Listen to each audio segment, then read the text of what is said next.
Star City Games Live. Sorry for killing you there a little bit, Ari. It's okay. We're here in Pittsburgh for a wonderful weekend of Magic. I'm Adrian Sullivan. And I'm Ari Lax. And here today we have the Standard Open this weekend. That's right. Round one, we had some technical difficulties, but That's we'll right. have a recorded match up later. We had Tempered Steel defeating Mono Red Goblins. Right. So that matchup was pretty interesting. Right. Some interesting cards that match. We saw absolutely. Goblin Arsonist being played, a Goblin Right. Fireslinger. Right. Now, we're about to begin round two. There are 408 players here today.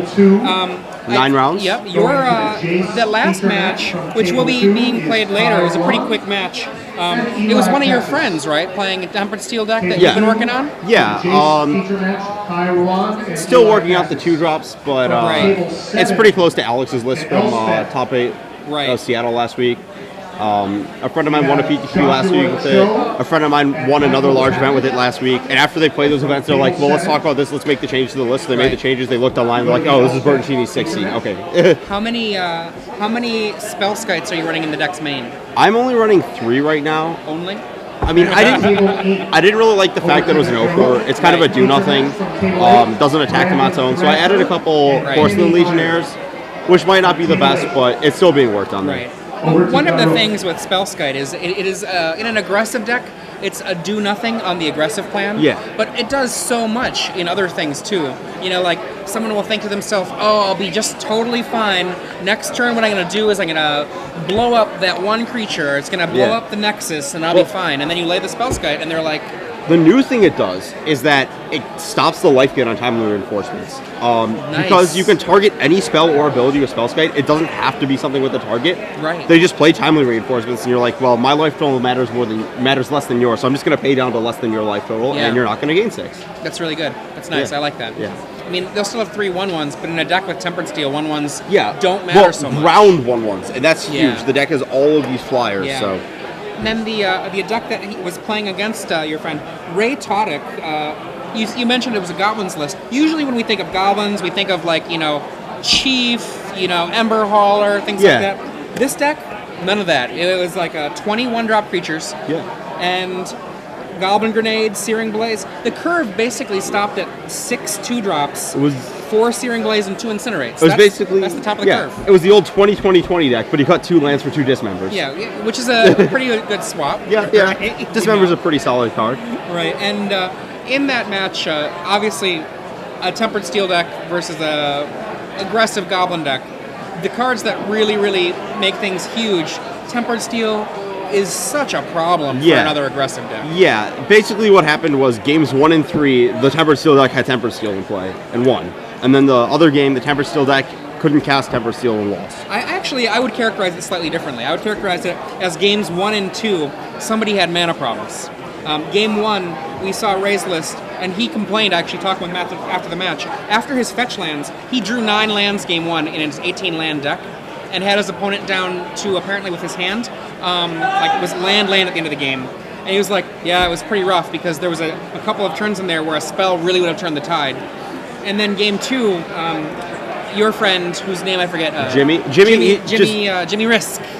Yeah, just stuck on 1 white source, Firewalker, and Tempered Steel's in hand. For a while, stuck on no white sources. No, he had the Mox Opal always. He just never put it into play because it's not worth exposing. Yeah, well, the Mox Opal doesn't make mana unless he's got the extra artifacts, right? So for the first 2 turns, I don't think it would have made mana. So it was actually turn 3 before he even had access to his invisible white mana that was hiding in his hand. Yeah. And that's a huge deal, too, if you're playing against another aggressive deck and you're like...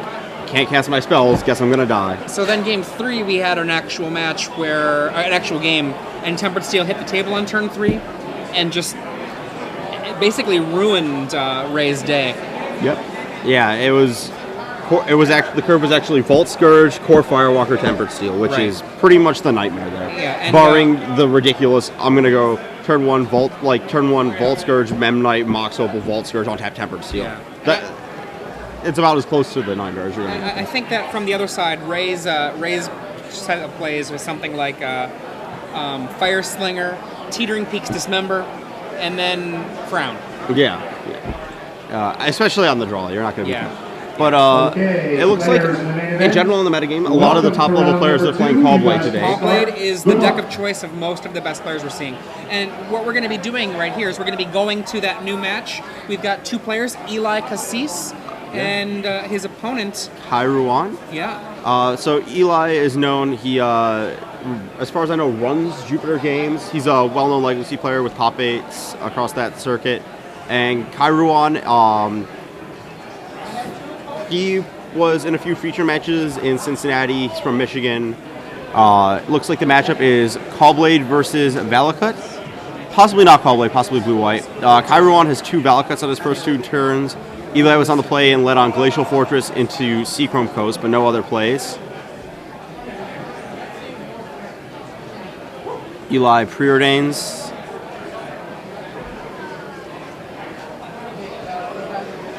It looks like a Nexus in hand. Looks like this is Callblade. Yep, there's the blade. I'm going to make my prediction ahead of time. I'm going to predict Eli has a matchup advantage here, which I think... Go ahead. I don't know if that's true anymore. I don't know what Kai's list is, but if it... I think that one of the huge things about the matchup used to be that Stoneforge Mystic was everything. That's true. And now without Mystic, it makes things a little more difficult. So that's very true. I think that it depends on the list, which we'll be getting in a second here. But Kai casts Cultivate. That's a sign that Eli's probably ahead in this matchup. Usually the creature-based ramp is much better against the Callblade decks, even though they have Dismember. Yeah, cards like Spell Pierce, which we just saw there from Eli Kassis, are a big part of the reason for that. It looks like Eli's going to play Nexus and Feast and Famine, setting up to start hitting with that and put down a real clock. Now, one of the real questions, we don't know if Kai has a main deck Nature's Claim or not, but if he does... And looking at his list now, they've just been brought over by our runner, the inimitable Ruben Bressler. We do not have main deck Nature's Claims, so that sword is a real problem. Yep, Kai plays an Overgrown Battlement and passes with a Terramorphic Expanse. Looks like Kai's deck's pretty standard Valakut. He's got a Terrastodon and an Oracle Moldiah, no Solemns. We're going to see equip, attack, and then I'm guessing activate the Tectonic Edge to take out one of the Valakuts in play to forestall a potential Primeval Titan on the next turn. Yeah, Eli does have a Mana Leak, so he might be setting up for that. He might also be planning on playing he might just play the second sword and leave a Mana Leak up. If he was planning on Tectonic Edging, he probably would have floated the mana and done it in combat. Let's see. Eli's deck has a Ponder, only 2 Preordain. He's got 2 main deck Day of Judgments, some Timely Reinforcements. Other than that, it's Edgar's list. Okay, so here's one of the interesting things, actually, and there is the Tectonic Edge. Yeah. Back in the day, the debate between Shaheen Surani and other players about the use of Preordain, basically, eventually Shaheen was like, okay, I believe in Preordain in Callblade because getting Stoneforge Mystic is so important. And I don't know that I agree with not running 4 Preordains, but I wonder if Eli is thinking, without Stoneforge Mystic, maybe I don't need Preordains as much. No, I really don't think you can not run that card in this format. I'm not talking about what's correct. I'm talking about what he's thinking about. Yeah, he also doesn't have fetch lands for this Ponder. That might just be a little bit of a Legacy hold over there. Fair enough. I know in Legacy you just always have fetch lands, so Ponder gets a little bit better. We have an Explorer from Kai, and it looks like that will get Mana Leaked. Yep.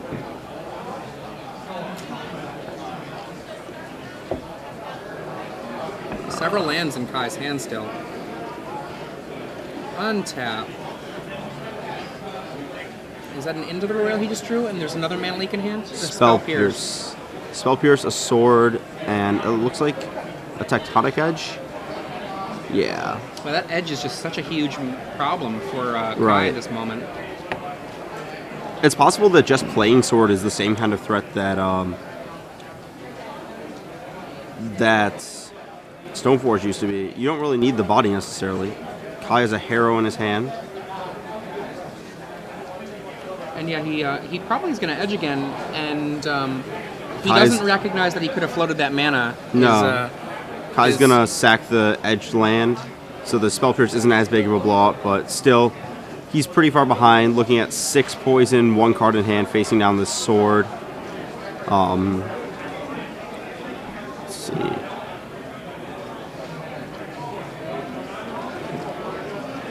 Now, essentially, even though Eli did not have the Stoneforge Mystic, because he had the natural draw of the Sword of Feast and Famine combined with a Blinkmoth Nexus, what we're really seeing is, even though he might not be able to pull this off every game, we're seeing a recreation of what we usually would see in the really, really old school Cawblade versus Valakut. By really old school, you mean like February or March, before people stopped playing Valakut? I was actually thinking even Pro Tour.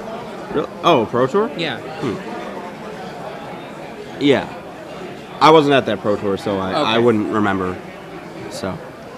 And amazingly, this very magic Nexus still wears a sword, even though it's no longer a creature. Oh, never mind.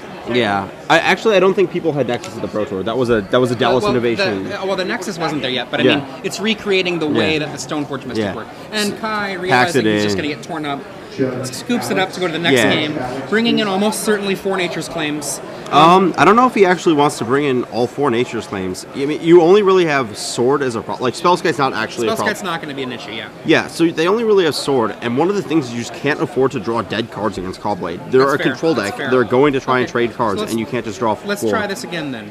Beast Within. 1 Beast Within, 1 Acidic Slime, I think, comes in. And then I would say probably at least 2 of the Nature's Claims, honestly. 1 or 2. The instant power, and actually he's also fighting against... Actually, he probably doesn't even need them. He might want to go with... I can see Koth being reasonable here, and I can see Obstinate Baloth being reasonable here as a way to capitalize. The discard from the... Actually, everyone I've talked to about boarding an Obstinate Baloth against Sword of Feast and Famine has been playing some sort of aggressive green deck where, they hit you with Sword, they untap their Lance, but you get a free turn too. So it's not necessarily quite as good out of this deck because you don't really capitalize on having a 4/4. So I think he might just be bringing in a Slime, a Beast Within, and 2 Koth, and probably boarding out Harrows or Slagstorms or some mix of the both. I think he probably would board out all 4 Harrows. I think you board out Slagstorms. I think you board out the Slagstorms first. Yeah. You can beat Squadron Hawks, and if that's... I guess they can put a sword on it, but I think you'd rather answer the swords than the Hawks most of the time. So it's probably 2 Harrows, 4 Slagstorms, for a Slime, a Beast Within, 2 Koths, and 2 Nature's Claims. Yeah, I like 2 Nature's Claims at least. Maybe a Thrun, but I really hate that card. I don't think that card should even be in any deck right now. Yeah, I mean, I'm not sure. He has a Green Sun Zenith to get it, but even then, I don't really care for the card if you're not doing something like a green-white aggressive deck, or even then, it's just a 4/4 body. There's so many better cards you can be playing. It's just gonna get blocked down by Timely Reinforcements or Hawks for turns and turns and turns. Well, I mean, he does have it in the sideboard, so I mean, it's not necessarily for that deck. Maybe he plays against like a blue-black deck. He wants that's what I'm talking about. But even then, one in the sideboard is not unreasonable to me against, say, blue-black, even blue-white. Is that a deck anymore? Is blue-black a deck? Blue-black is a deck. I mean, we saw it at the top 8 of French Nationals, and French Nationals, that is a competitive Nationals. I mean, like, when you're talking about nationals to care about, I think French is one of the nationals to care about. Sure. My view of that event's a little skewed from back in the day when there was, like, this blue-white aggro deck that won that had the singletons of every card. And well, I mean, here's the thing about every nationals these days is that, and actually for a very long time, is that the decks themselves that do well at any nationals are influenced by people's draft results. True. So, I mean... you can never have in mixed formats the best deck rise to the top. Exactly. It's always best-ish. Sure. Looking at Eli's sideboard, he's got some flash freezes he's going to bring in. Don't think he wants into the Royal. He might want Dismember. He doesn't know if Kai has Cobras or not. Day of Judgment's probably good in this matchup just to kill a Titan. You can live through 1 Titan trigger, but not 2. Don't want Misstep. Don't want Spellskite. Don't want Revoke. Don't want Divine Offering. Don't want War and Peace. Don't want Titan or maybe Consecrated Sphinx. I like Sun Titan. I like Consecrated Sphinx a lot better. Like, the reason I like Sun Titan is that you can get the Sun Titan Tectonic Edge thing going against a deck such that if their Primeval Titan resolves and you get rid of it, you can clear up the damage afterwards. That's reasonable. You probably don't want too many super expensive threats. Gideon Jura for sure gets out of the main deck. You probably board out Gideon Jura, 2 Gideon Juras at least, a Spellskite. I don't think you need the Timely Reinforcements. He doesn't have that many threats. He might want to we're to the game now. We've got turn 1, Mountain versus Celestial Colonnade. Kai's going to explore on 2. Into a Terramorphic. Looks like he's got a Green Sun Zenith in his hand and a Mountain. Eli has a turn 2 Squadron Hawk. Though one of the things that back in the old call play people were talking about was boarding out Squadron Hawks in this matchup because they just weren't, the threat wasn't enough. I mean, obviously you can't do that anymore without Stoneforge as a threat, but... Yeah, I mean, I think that because Stoneforge doesn't exist anymore, you have to keep in the Squadron Hawks and then have your 3 Sword of Feast and Famines find them. Just find them. Right, but it's just, it's a different world. It looks like Eli mulliganed, based on my counts, because he got 2 Hawks. Nope, he's going to discard this turn, actually. Wow. He's going to discard a Squadron Hawks, just has no desire to draw. Want to draw it. He's got, yeah, let's get him out of there. Kai boarded an Artisan and the Thrun, which is going to come right down. Interesting. It's kind of cute. Thrun. It's kind of cute how the Day of Judgment interaction might actually come up in this matchup. Absolutely. Regenerate's not an ability you see that often. I don't think I've had it come up once, but it involved Riverbow and Block Constructed. I've definitely had Thrun's ability come up. That's as that it being my opponent. We got a Sword of Feast and Famine then. But Kai has an Acidic Slime in hand, it looks like. Yep. Cultivate, Slime. Is he missing the land? Yes, he is. That's actually incredibly significant. Yes. Cultivate's gonna be fetching Mountain most likely. Maybe Mountain Forest. I mean, Fear of Spreading Seas, but it's probably just Mountain. Yeah. I mean, Spreading Seas is so uncommon from a deck that's running Squadron Hawks these days. At least unless it's there was like a 1 day span on Moto where it was huge, but that was it. I mean, I actually have been seeing a lot of people are calling every deck with Squadron Hawks that's blue-white Caw-Go. I do think a deck like this is Caw-Blade, but I mean, there are Caw-Go decks that exist again, and they often run Spreading Seas. Sure, I feel like all these decks are a lot more towards the Caw-Go as opposed to the Blade side. It's just that Blade's a really good threat. You know, you play the Sword, you hit them. It looks like Eli has 2 Celestial Colonnades in hand, and then another land besides. He equips, attacks. Kai drops to 16. Probably, discarding Artisan to Kozilek. And Eli's like, okay. Eli's going to play another Squadron Hawks.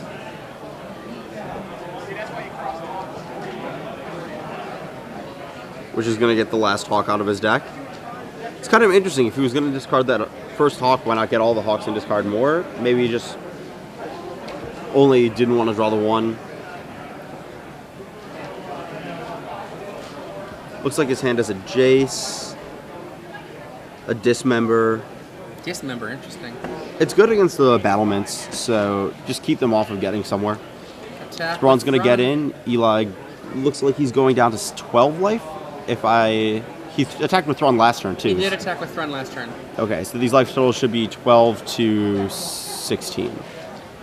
Acidic Slime comes down. And leak or flash, or it resolves. Yep.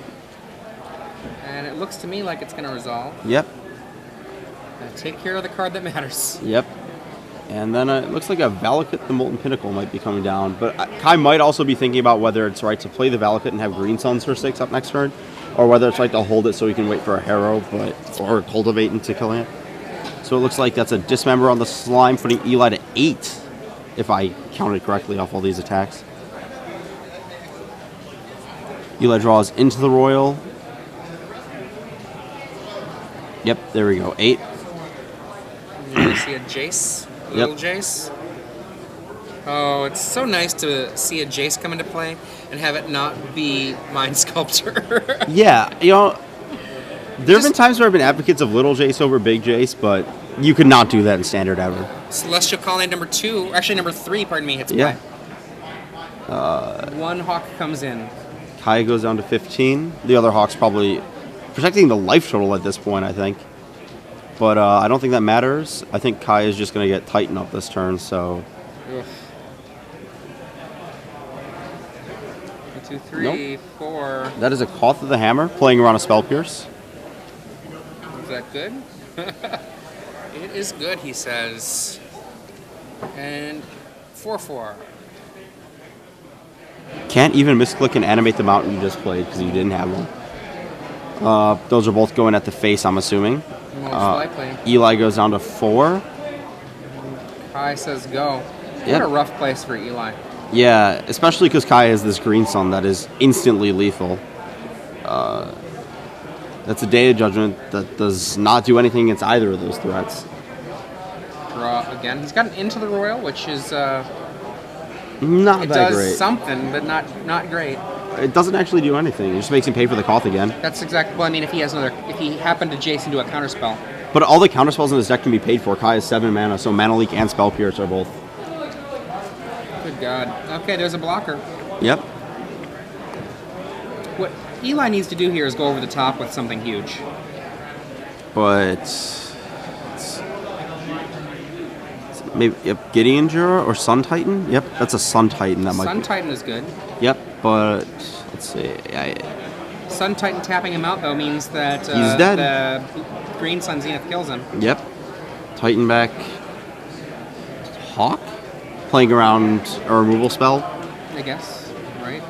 And untapu. Kai Ruan casts the Green Sun Zenith. Says 1, 2, 3, 4, 5, 6, 7. All good girls go to heaven. Yeah. And 6 to the face off 2 mountains coming in off a Primeval Titan from that Green Suns is lethal there. And Eli does not make him go through the motions. Yep. Okay, so going to 3.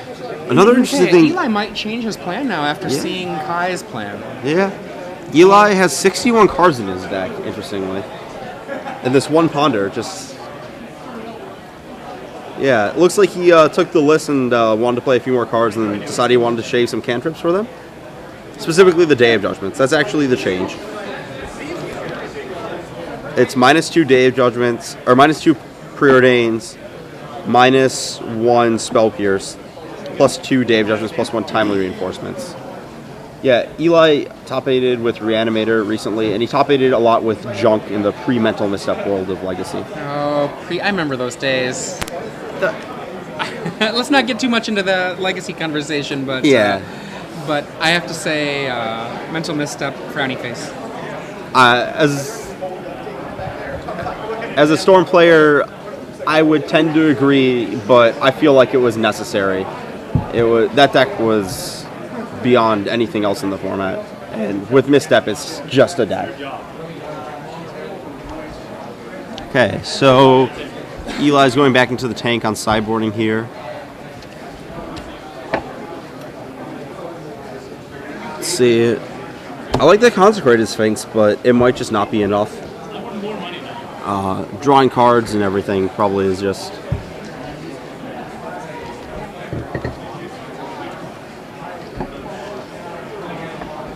Tapping out to draw cards is actually the problem there.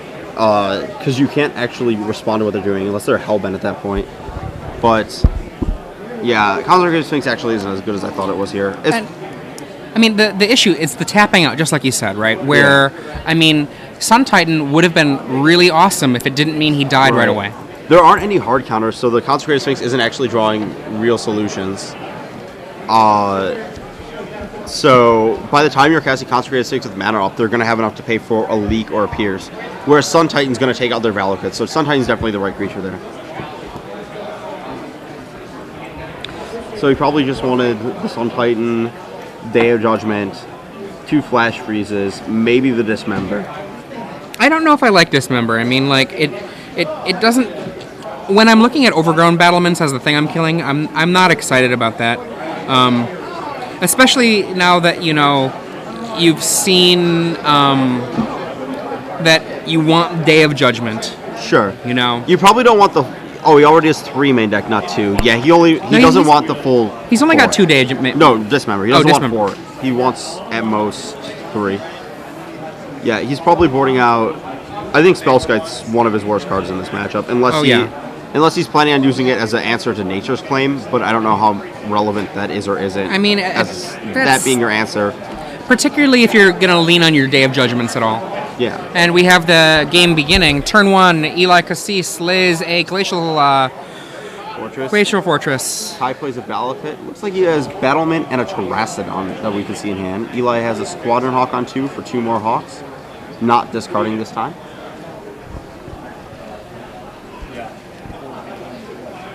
Kai did in fact board in at least 1 Nature's Claim because it's in his hand. Looks like he has a Koth as well, but no mountains, so that should... he goes Battlement, go. Yeah. Yeah, that Koth in his hand is not going to get a hasted mount. Looks like he has Acidic Slime. Okay. So Kai's got kind of less of the Valakut plan, a bit more of this kind of, I guess... Red-green mid-range. Yeah, red-green mid-range plan. Okay. Beast Within. Another Battlement. Gives him access to 2 green. 2 green makes another battlement. Access oh wow! It might be time for 11 next turn. Yeah. Day of Judgment would be pretty good here. There we go. It's 3 for 3, but on the mana side of things, it's really a 3 for. It's a 3 for 1. Squadron Hawks did not actually provide a card there. Kai draws a Forest, but still in a rough situation without any other mana. Eli's going to play 2 Squadron Hawks. Refills his board. Land. That's a Primeval Titan.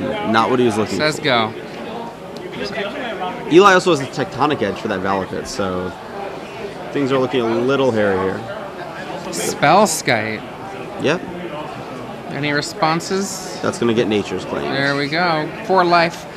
Kai doesn't really care about that 4 life at this point. He actually just wants to establish something. Yeah, the Nature's Claim is going to go there anyway, so may as well do it when you have mana. There we're going to see Mountain and Koth. I don't know about that Koth there, actually. It seems like Kothing there is just going to result in Colonnade killing it, but I guess Eli wanted to Tectonic Edge the Valakut? He might have the land. He does have the... Oh, he has another Tectonic Edge. Yeah. Boing. So the Koth is gone, and Kai loses a land there. I mean, even without that edge happening, the Koth was gone on table, you know, so... Yeah. Just... Maybe, I think his hope was that Eli edges and doesn't have an untapped land. That's not a realistic hope, I think. Kai takes another 2 from Squadron Hawks. Kai's in real trouble here. Oh my god, yeah. That's a 3-turn clock at this point, maybe 2 turns depending on what... That's just a beast token. Well...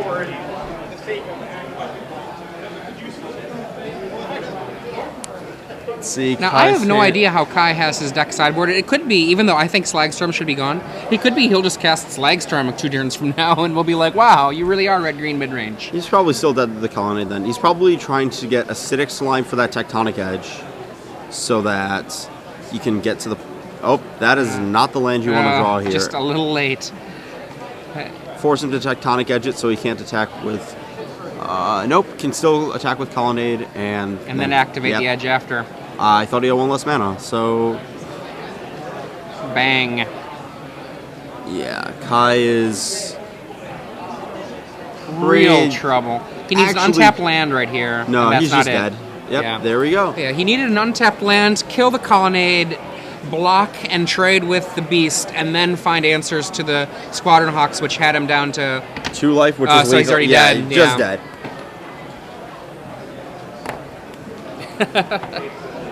And we're back. I'm Ari Lax here with Adrian Sullivan. We're at Star City Games Open Pittsburgh. Today's Standard. That's right. And we just saw, well, same thing as before. Valakut losing to Caw-Blade. Right.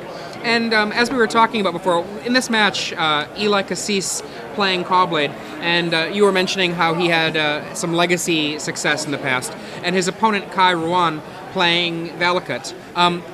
Now Kai's sideboard, his sideboard plan looked to basically almost abandon a pure Valakut game in favor of a red-green mid-range game.